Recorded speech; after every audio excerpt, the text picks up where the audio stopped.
हे students, आज से हम लोग हमारे लेक्चर सीरीज स्टार्ट करने वाले हैं जो कि बेस्ड है राइट टू इन्फॉर्मेशन पे। तो हमारा जो पहला क्वेश्चन है वो है what do you understand by right to information and explain the historical background of right to information in respect of global perspective. ये जो क्वेश्चन है वो हम लोग दो पार्ट्स में कवर करने वाले हैं। सबसे पहला कि what do you understand by right to information, और दूसरा इसका हिस्टोरिकल बैकग्राउंड क्या है राइट टू इन्फॉर्मेशन का with respect to the global perspective. तो ये दो क्वेश्चंस हम लोग कवर करेंगे और ये दोनों क्वेश्चंस पार्ट 1 और पार्ट 2 में कवर होगा। तो हम लोग क्या क्या कंटेंट्स कवर करने वाले हैं इसमें, सबसे पहले उसकी बात कर लेते हैं। तो सबसे पहले इंट्रोडक्शन आ जाएगा कि राइट टू इन्फॉर्मेशन होता क्या है। इसके बाद सेकंड जो है वो historical background of RTI in global perspective, जिसमें सबसे पहले स्वीडन आएगा जो 1766 में जो first freedom of information law इसके नाम से आया था। उसके बाद यूनाइटेड स्टेट्स 1966 में आया था जो कि है freedom of information act FOIA। फिर फ्रांस में 1978 में जो कि इस नेम से आया था law on access to administrative documents. फिर ऑस्ट्रेलिया एंड कनाडा में आया था 1980s में।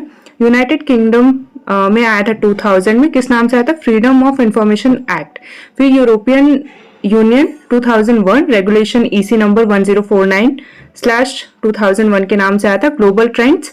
फिर international recognition UN and human rights. हम फर्स्ट लेक्चर में सिर्फ यही कवर करने वाले हैं, ठीक है। तो सबसे पहले इंट्रोडक्शन में आता है कि राइट टू इन्फॉर्मेशन है क्या। तो जो राइट टू इन्फॉर्मेशन एक्ट है 2005 वो क्या सिग्निफिकेंट स्टेप है टुवर्ड्स किस में, promoting transparency and accountability in India's governance, ठीक है। मतलब ट्रांसपेरेंसी और अकाउंटेबिलिटी इंडियन गवर्नेंस में स्थापित करने के लिए जो है वो राइट टू इन्फॉर्मेशन आया है। बिफोर इट्स इनैक्टमेंट सिटीजन्स जो है, इसके आने के पहले जो सिटीजन्स है वो फेस करते थे बहुत सारे challenges accessing information about government operations. मतलब जो गवर्नमेंट क्या क्या ऑपरेशंस कर रही है उसके रिगार्डिंग कुछ भी पता नहीं चलता था कि वो हमारे जो फंड्स है या जो भी चीजें हैं वो कैसे यूज कर रहे हैं, कहाँ यूज कर रहे हैं, उसका कुछ भी पता नहीं चलता था। तो ये एक्ट इनेक्ट किया गया often due to the restrictive nature of laws like the colonial era official secrets act. People wanted to know, people को क्या है जानने की इच्छा थी कि जो हमारे पब्लिक फंड्स है वो कहाँ पे यूज हो रहे हैं। वेदर गवर्नमेंट एक्शंस वर बेनिफिटिंग सोसाइटी, मतलब जो गवर्नमेंट के एक्शंस है वो सोसाइटी के बेनिफिट के लिए हो रहे हैं या नहीं हो रहे हैं, हर चीज जानने की इच्छा थी पब्लिक में। लेकिन ऐसा कोई लॉ नहीं था जो इस चीज की हेल्प करे कि पब्लिक को पता चले कि उनके जो फंड्स है वो कैसे यूज हो रहे हैं, उनके बेनिफिट हो भी रहे हैं कि नहीं हो रहा है। फिर however when opposition in the legislature was weak, अगर जो अपोजिशन होता था लेजिस्लेचर में वो वीक होता था तो ये और ज्यादा डिफिकल्ट होता था गवर्नमेंट के जो भी चीजें होती थी उसको एक्सपोज करने में, ठीक है। To prevent such information from reaching the public authorities would often withhold crucial facts. जो RTI एक्ट है वो इंट्रोड्यूस्ड किसने किया था, UPA गवर्नमेंट ने। कितने 2005 में। किसके द्वारा किया गया था, प्राइम मिनिस्टर जो थे doctor Manmohan Singh to address these issues. It allow citizens, उन्होंने क्या क्या अलाउ किया सिटीजन्स को कि वो रिक्वेस्ट कर सकते हैं information from the public authorities promoting government accountability and transparency. ये जो एक्ट है वो एम्पावर्स करता है इंडिविजुअल्स को कि वो क्वेश्चन कर सकते हैं गवर्नमेंट के एक्शंस, इंश्योर कर सकते हैं public officials act in the public's interest, ठीक है। Rooted in the fundamental right to free expression under article 19 of the Indian constitution, जो RTI है वो सपोर्ट करता है इन्फॉर्म पार्टिसिपेशन इन गवर्नेंस। ये जो एक्ट है RTI right to information act 2005 वो आउटलाइंस करते एक प्रोसेस, मतलब वो एक तरह के क्या बताते हैं, प्रोसेस बताता है कि हम कैसे राइट टू इन्फॉर्मेशन निकाल सकते हैं, किसी भी चीज के रिगार्डिंग हम कैसे इंफॉर्मेशन प्राप्त कर सकते हैं, उन सब चीजों के बारे में ये बताता है। Sets time limits for response, specifies application fees and list exemptions where information may not be disclosed. मतलब यहाँ पे हर तरह की चीजें हैं, पेनल्टीज भी हैं, कैसे हमको एप्लीकेशन देना है, उसकी लिमिट्स क्या है, टाइम लिमिट्स क्या है, हर तरह से चीजें इसमें मेंशन्ड है इस एक्ट में। जो ओवरऑल गोल है इसका is to enable citizens to scrutinise government actions.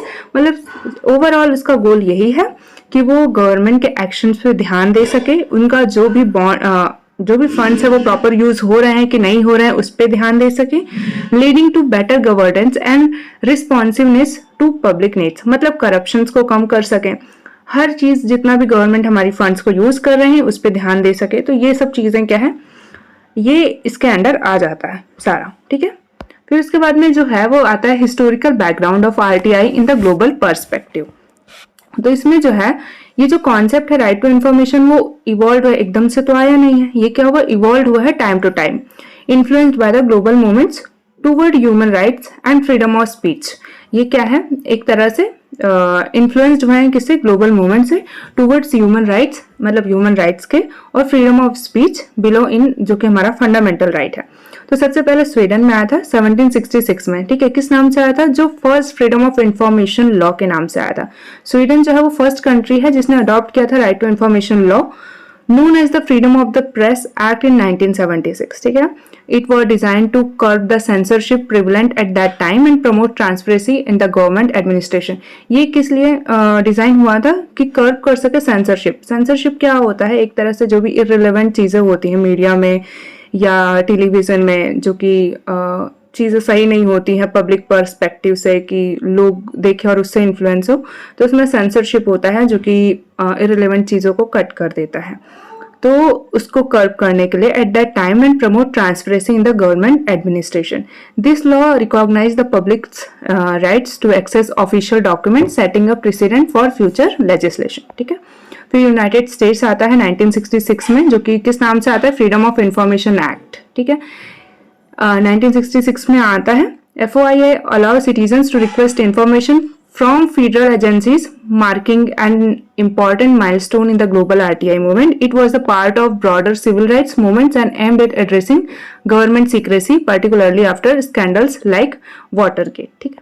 उसके बाद फ्रांस में आता है 1978 में, किस नाम से आता है, law on access to administrative documents. फिर उसके बाद में आता है ऑस्ट्रेलिया एंड कनाडा में 1980s में आता है। और उसके बाद में यूनाइटेड किंगडम में कब आता है, 2000, किस नाम से आता है, फ्रीडम ऑफ इंफॉर्मेशन एक्ट के नाम से आता है। और यूरोपियन यूनियन में आता है 2001 में, किस नाम से आता है, रेगुलेशन EC नंबर 1049/2001। और फिर ग्लोबल ट्रेंड्स में बाय अर्ली 21st सेंचुरी बहुत सारे countries like Latin America, Africa and Asia start करते हैं recognising the right to information as essential to democratic governance.